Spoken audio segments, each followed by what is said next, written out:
Alright, so this video we're going to talk about the monitor. I want to show you guys how to use the basic operations of this to help us out if we're stuck treating the patient and we need some extra hands. So this is what our monitor looks like. It's this old monitor. In this first section we're going to show you how to turn it on. You're going to come up top, there's going to be a green button right there. You're going to push and hold it for a few seconds until you see the lights come on, then you're going to let go. And the monitor will come on and do its own self-test. It's going to tell you if the test has passed or failed. And there it is. It says passed, so that means it's good to go. After you see that, we're going to go to the next step. I'm going to show you where all the equipment is that you're going to need to be familiar with. We're going to unzip the left pocket right there. And you're going to pull out the equipment, and it's going to be a blood pressure cuff, all the monitor leads, and the pulse ox. And those are the three things I need you guys to be familiar with.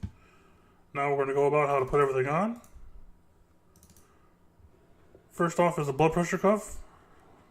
Right there, there's two little pins right there on the, you're going to have to squeeze them together and push it in, and it will connect. And you're good to go. And Kevin here is going to show you how to put it on properly.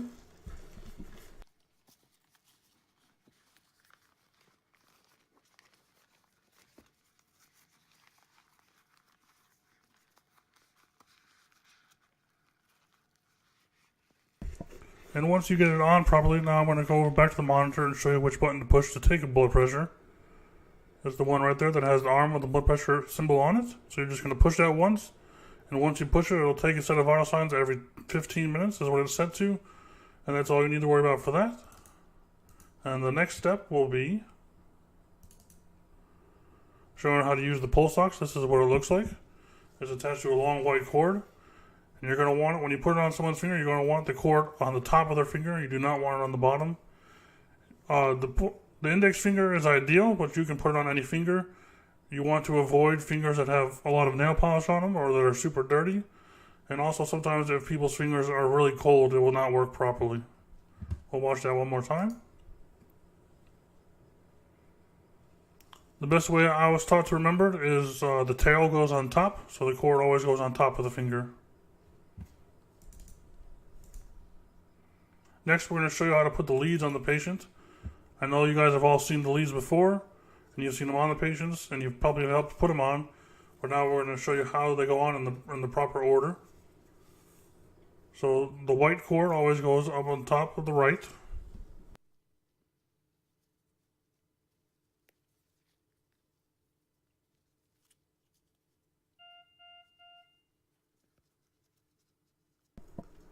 The green cord will always go on the bottom right.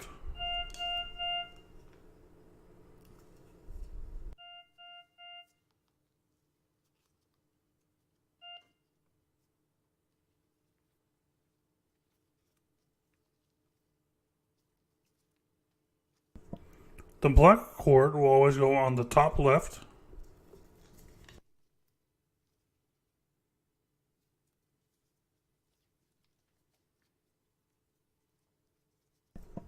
And the red cord will always go on the bottom left.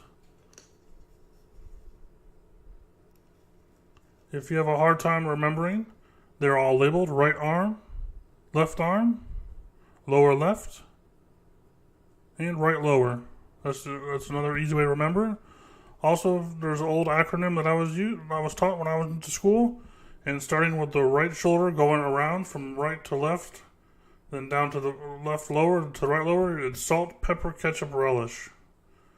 There are a few different ways to remember. That's just the way I was taught. And to me, it's the easiest. And there are also different alternatives because sometimes it's hard to get to the patient's lower abdomen. So if you have to, you can put the lower leads on the feet.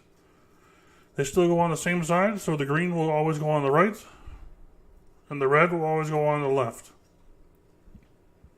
And ideally, they should all go on the torso. But if it's hard to access the entire torso, these leads are okay to go on the feet.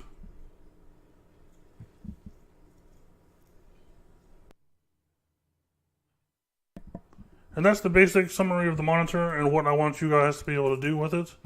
I don't need anything fancy. I just want you guys to know how to turn it on and do a basic set of vital signs for us.